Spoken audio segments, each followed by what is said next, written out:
नमस्कार, मैं हूं अर्चना कौशल और आप देख रहे हैं किसान उत्थान कार्यक्रम। आज बात प्रगतिशील किसानों की करेंगे। मुख्यमंत्री मनोहर लाल की ओर से किसानों को सम्मानित करने को लेकर प्रगतिशील किसान सम्मान योजना की शुरुआत की गई। इस योजना का मकसद उन किसानों को सम्मानित करना है जिन्होंने परंपरागत खेती को छोड़कर आधुनिक तरीके से खेती को अपनाया। ऐसा कर किसान न सिर्फ अपनी आमदनी बढ़ा रहे हैं, बल्कि इससे प्राकृतिक संसाधनों का दोहन भी कम हुआ है।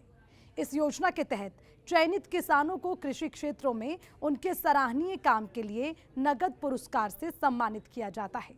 आज प्रदेश में मुख्यमंत्री मनोहर लाल की अपील पर प्रदेश के हजारों किसान परंपरागत खेती को छोड़कर प्राकृतिक खेती को अपना रहे हैं। तो चलिए ऐसे ही किसानों से आज आपकी मुलाकात कराते हैं।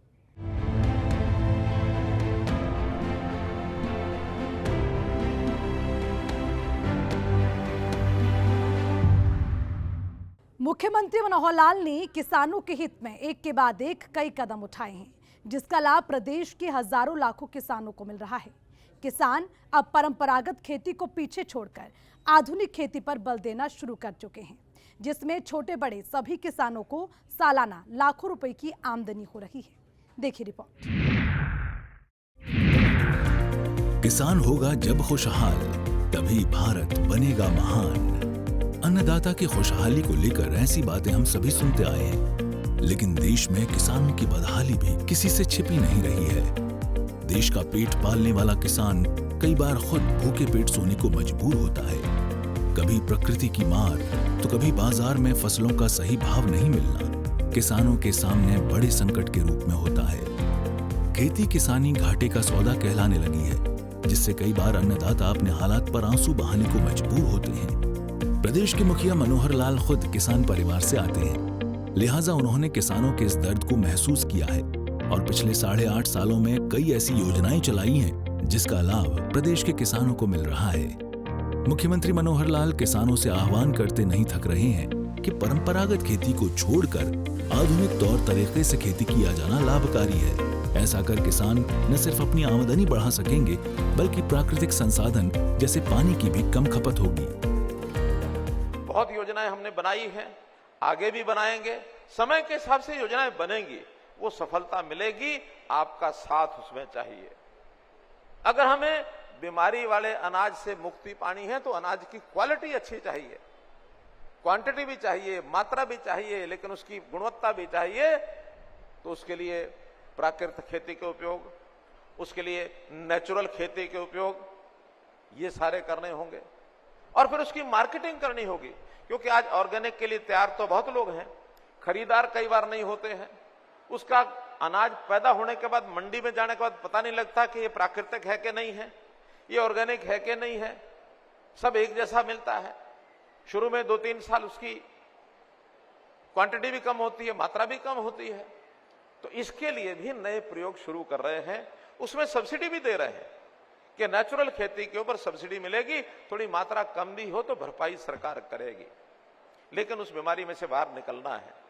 पानी की कमी, माइक्रो इरिगेशन, इसके प्रोजेक्ट बनाएंगे। उसके लिए सरकार खूब पैसा खर्च कर रही है। 85% सब्सिडी जो किसानों का समूह अप्लाई करता है उसको हम 85% देते हैं, 15% ही उससे लेते हैं। 15 इसलिए लेना पड़ता है कि भाई थोड़ा उसको भी लगे कि मेरा अपना है ये। मुख्यमंत्री मनोहर लाल के भरोसे पर उतरकर जो किसान पारंपरिक खेती को छोड़कर आधुनिक खेती को अपना रहे हैं, ऐसे किसानों को प्रदेश सरकार की ओर से प्रगतिशील किसान सम्मान से सम्मानित किया जा रहा है। प्रगतिशील किसानों को दिए जाने वाले इस सम्मान के पीछे मुख्यमंत्री मनोहर लाल की सोच उन किसानों को प्रेरित करना है जो अभी भी पारंपरिक खेती कर रहे हैं।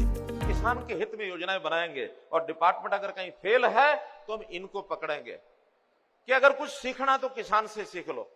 हो सकता है हमारे कृषि विश्वविद्यालय से भी ज्यादा जानकारियां ये किसान रखते होंगे, हर एक तरह के रिसर्च में हमारे किसानों को।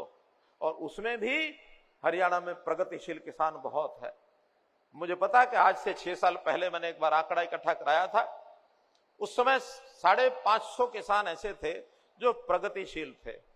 हमने कहा कि प्रगतिशील किसानों की योजना बनाओ, अपने जैसे 5 किसान और तैयार करो, ये टारगेट दिया था। और उसमें प्रगतिशील किसानों के लिए इनाम भी रखा था। कोई 1 लाख, 2 लाख, 3 लाख ऐसे कुछ राशि रखी थी।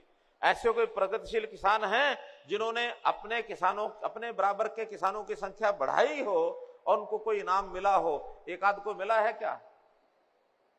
1, 2, 3, 4, 5, 7, 8, 10, अभी 10-15 ही हैं। मैं कहता हूं सभी 550 जो उस लिस्ट में थे उनको अपने जैसे किसान और बढ़ाने चाहिए। अरे भाई, हमारी आमदन तो है ही है, लेकिन हम अपने पड़ोसी के किसान को भी वैसा बढ़ा देंगे तो हमारी आमदन घटेगी नहीं। उस प्रकार की खेती वो करना शुरू कर देगा। और प्रगतिशील किसान ऐसे ऐसे हैं हमारे, वो दादलू के, क्या नाम है दादलू वाले रणबीर सिंह, हरबीर सिंह बैठे हैं। हरबीर सिंह नहीं आए।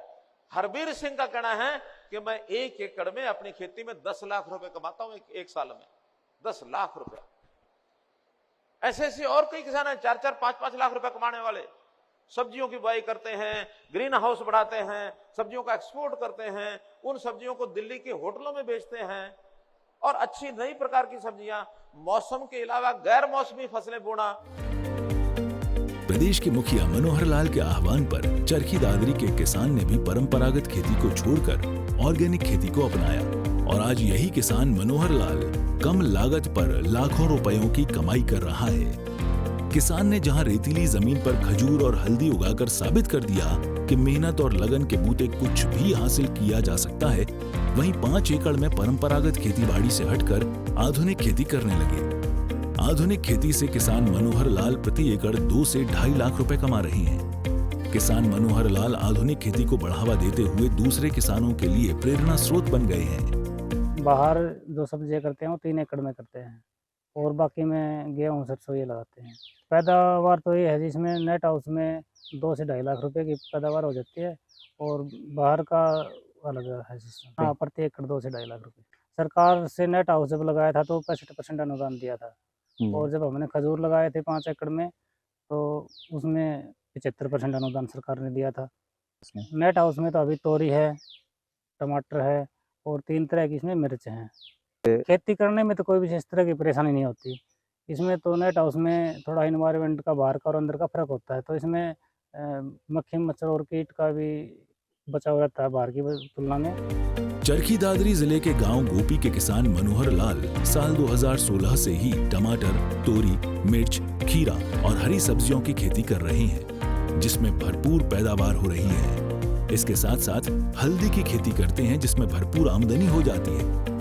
किसान ने रेतीली जमीन पर करीब 5 एकड़ में खजूर के पेड़ लगाए हैं और जल्द ही इनसे फल मिलने शुरू हो जाएंगे, जिसको देखते हुए कृषि विभाग और कृषि विशेषज्ञ भी दूसरे किसानों से गुजारिश कर रहे हैं कि किसानों को अगर आय को दोगुना करना है तो आधुनिक खेती की ओर आगे बढ़िए और लाखों रुपयों की कमाई कीजिए। देखिए, परंपरागत खेती को छोड़ के अगर किसान भाई अलग से कुछ करना चाहते हैं, जैसे कि सब्जी की खेती है, बागवानी है, मछली पालन है, आदि आदि, तो सरकार बहुत अच्छी स्कीमें लेके आ रही है। बागवानी करते हैं तो उसमें ड्रिप सिंचाई इरिगेशन है, सब्जी में भी ड्रिप इरिगेशन है, सब मिनी स्प्रिंकलर सेट है, उसमें 80-85% अनुदान देती है। सब्जी के लिए मल्चिंग के लिए अच्छा अनुदान है। और अगर प्याज की खेती करनी होती है तो उसमें ओनियन स्टोरेज के लिए अनुदान मिलता है। मछली पालन में अच्छा अनुदान मिलता है। तो अगर किसान अलग से खेती करना चाहते हैं, परंपरागत खेती को छोड़ के प्राकृतिक खेती पर अच्छा अनुदान दे रही है सरकार और प्रोत्साहित कर रही है किसान को, ताकि जहरीले कीटनाशकों और रासायनिक खादों से पीछा छूट सके। किसानों की आय डबल करने के लिए सरकार प्रयासरत है और किसानों को हर संभव मदद दी जा रही है। सरकार किसानों के लिए नई नई स्कीम लेकर आ रही है। नई स्कीम के माध्यम से किसानों को अनुदान दिया जा रहा है ताकि किसान समर्थ बन सके। ब्यूरो रिपोर्ट, सूर्या समाचार। तो देखा आपने कैसे मुख्यमंत्री मनोहर लाल लगातार किसानों की आय को दोगुना करने के लिए प्रयासरत हैं। मुख्यमंत्री मनोहर लाल का किसान प्रेम आज प्रदेश में किसी से छुपा नहीं है। इसी की बदौलत आज प्रदेश का किसान आधुनिक खेती को अपनाता हुआ लाखों की कमाई कर रहा है और मनोहर सरकार के तमाम प्रयासों से किसान खुशहाल हो रहा है। तो चलिए दीजिए इजाजत, फिर मुलाकात होगी। तब तक के लिए नमस्कार।